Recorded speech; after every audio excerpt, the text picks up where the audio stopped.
drop about 25 spots in my rankings. They were like the late 40s range. What was your like when you kept them in there? Like, what was like your decision making to keep Palmetto in the top 25 after a loss like that? Right. I mean, it's keeping Palmetto. I think it's because you look at it, you look at their schedule. I mean, they've played a lot of good teams this year.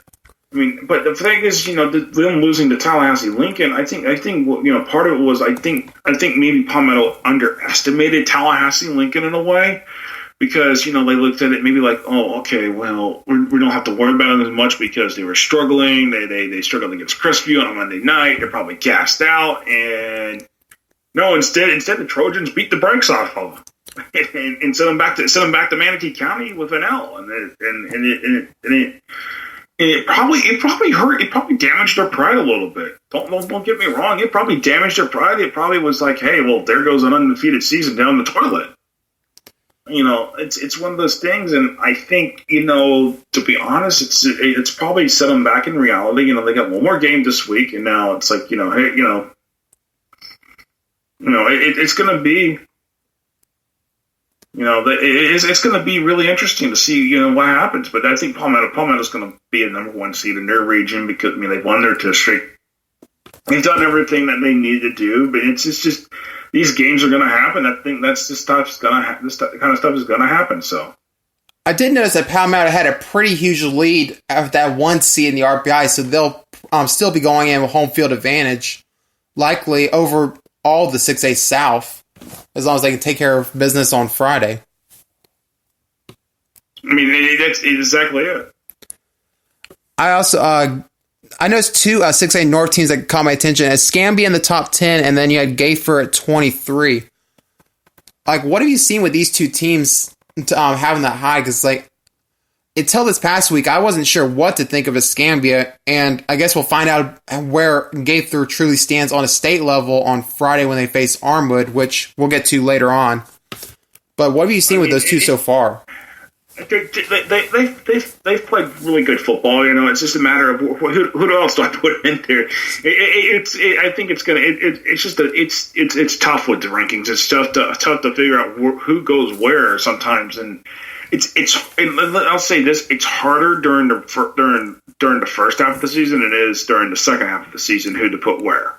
I mean, it really is. It's because now you. At this point, we're at the point now where we've already separated the boys from the men. The boys are the ones that are down low, and the men are the ones that are actually going to be trying to compete for state championships. So it's tough. But with Gaither and with Escambia, I've always thought Escambia was a good team, and I always thought hey, this is a team that can make a deep run, and they're showing that signs they can make a deep run, and I think maybe they finally have fixed their little ways. Where they've struggled in certain district games. They came out against Pensacola, Washington, and just literally trounced them. A good Pensacola, Washington team that has turned around, that is a turnaround story this year. Well, they still are, but that was definitely a statement win by Escambia, and it did raise some red flags on Pensacola, Washington. I always knew that Pensacola, Washington, this wasn't going to be their year. This is not. They've got a great culture over there with their first year head coach and Tommy Joe Wooden. But I mean, it's still they probably needed to take that loss in order to understand. Hey, you know what? We're not going to win every single ball game. But hey, look at it this way: Pensacola, Washington. Hey, you're going to playoffs, so there's that. With the rankings I had, was there anything that caught your attention? Well, it's a matter of I mean, I think Vero could be higher. To be honest with you, but I mean, there's a reason why I don't have Dillard in the top 25. The top 25 is because of their strength of schedule. I think they're just going to have to prove that they could win in the playoffs. And if the biggest thing is that if they don't win in the playoffs, then it goes back to the same question. Is Dillard really that good? Was that record inflated? We're going to have to see. So. We'll definitely see that with a lot of the teams in the rankings. Oh yeah, we'll definitely see that. We'll see it happen in the playoffs. We'll see who really is going to hold up, and they're going to test the rankings here. So there's that.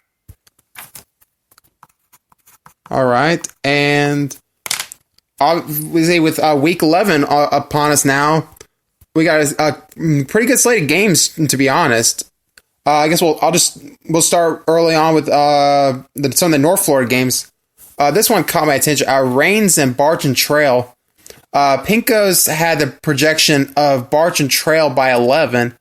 I'm actually going to go and take the potential. I'm going to take a pretty steep upset here. I'm going to take Rains by 3 in this game. I'm going the other way. I'm going Barton Trail by 7. Okay. I think this is Barton Trail. They know what's on the line. They know that that there's a potential chance that maybe they can hopefully get that number 1 seed and snatch it from Seminole and they reach and won. But for them, this would be a first time ever. This would be school history. They have never have a perfect regular season at Barton Trail. They know what's on the line. They know what's at stake. They're going to play for it. They're going to win this. This one, it's going to be a close one, but Rains will play them good. But hey, Barton Trail by 7. Barton Trail's been in a lot of games where it's been won by 7. Here's another one. But we'll definitely agree, though, with the under on the Barton Trail by 11 pick. Yeah, I'll take the under on that one. North Marion versus Columbia, 2-7-2 teams. Pinko's has Columbia by 11. I'm going to go slightly over. I'm going to say Columbia by 13 here. Yeah, I mean, here's the thing. I mean, I'm going to kind of go with Columbia. I'll go Columbia 14 just because, North Marion's got a lot of good talent. Don't get me wrong, but it's maybe this is one of these games that Columbia's like, well, we got to protect our number 5 seed because we know we're not going to get any higher, but we don't want to go any lower. We want to have a chance. If we manage to make it through, chance to be able to, potentially maybe host a playoff game or two, depending on how things go. I feel like Columbia, they need this win a lot because, of course, the last 2 truly competitive games was Lee and Atlantic, and they lost both of them. Yeah, they beat Middleburg last week, but that was basically a game that most people expected Columbia to win since the start of the season. With those 2 games, if they go out there and lose to North Marion, they've lost 3 of the last 4, and it would have been the 3 competitive games right going into the playoffs, which would probably zap any momentum they have going into November play. So really, this is a game Columbia. It's going to be homecoming and senior night for Columbia. A lot of eyes, a lot of pressure. They need this win. All right. Go ahead. Go ahead. No, you're good. Well, I was just going to move on to the next game, but if you had anything to add to that game, go ahead. Oh, no, I'm good. All right. Wekiva versus Apopka. Pinko's has Apopka by 14. I'm going to go slightly under and take Apopka by 10. I think this is a game that could go back and forth between Wekiva and Apopka. Wekiva's won, I think, in the last 2 of these, so it's, this could be go back and forth. I'm going to take this game. I'm going to take it by a very close hair. Apopka by 3. All right. Armwood versus Gayfer.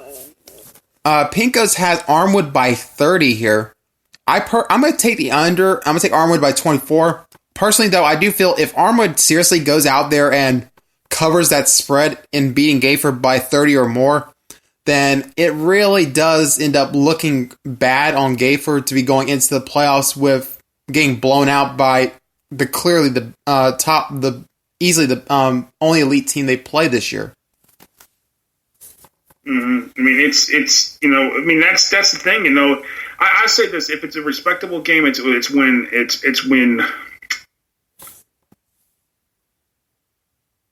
Oh yeah, I want to say is I'm trying to say is that if it's like a close game by like 14 points, it's one thing. If it's like 21 or more, or actually maybe even 21, it's respectable. After that, it's not respectable.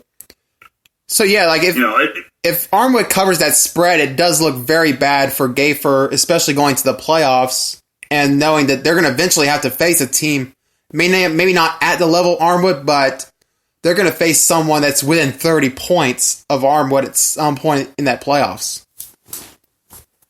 right? I mean, it's Armwood. Armwood is Armwood's just one of these teams that I think that Armwood's biggest challenge is not going to come until they see Lakeland for a regional final. I think that's what's going to happen. That's going to be Lakeland and Armwood are going to finish 1 and 2 in that region. I mean, they could flip flop this. It's flip flopped every week. Who's 1, who's 2.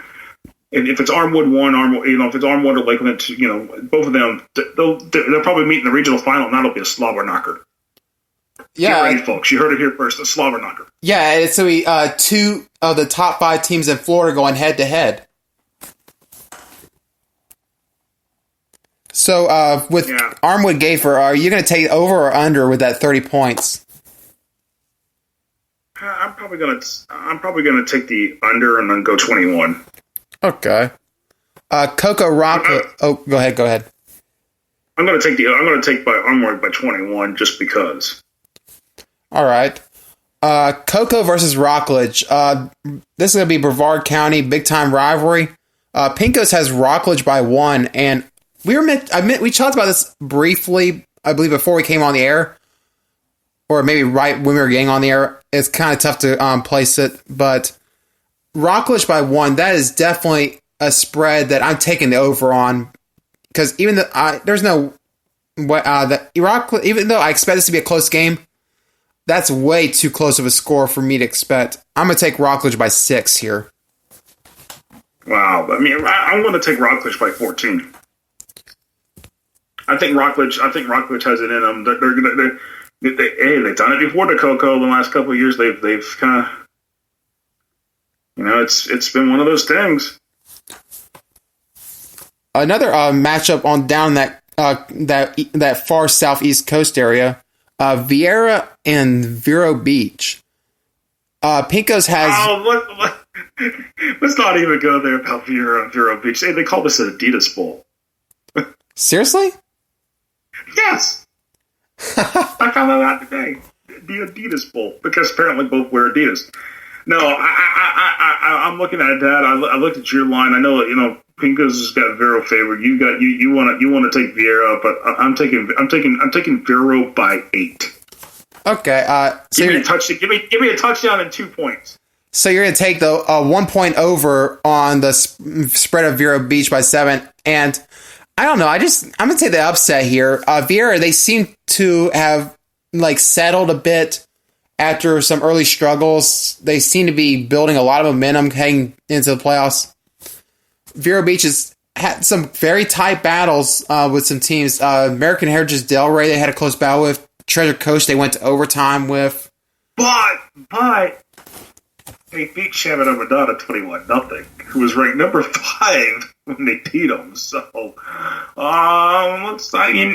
Vero Beach has earned their keep. So, the offense, yes, is suspect, but it's the defense that that's been winning them ball games. I can agree with that. It's just like a sneaky feeling that this one could be that potential upset, and not to mention Vero is still having that pressure on them of trying to keep this undefeated regular season streak alive, which I don't know why they continue to prop up the regular season streak, because I get it, it's a very good run. I'll definitely give them that, but I know personally, if I winning titles, I could care less about a regular season streak. Like if Columbia was up 3 years undefeated in the regular season and didn't even make it to the finals, I'd be like, I don't even give a crap. Where's our trips to the finals? Yeah. But I guess this is an opportunity for Vero to keep that streak alive, and I guess we'll see. They're in the same region as Deerfield Beach, so that'll obviously be a huge test once it comes knocking. Right. No, absolutely. Here we are in the South Florida games. Columbus versus Atlantic. Pincos has Atlantic by a 10-point spread. I'm going to go over by double. I'm going to take Atlantic by 20 here. Mm-hmm. I mean, it's one of those things where, looking at it, it's like, I'm trying to think here, it's,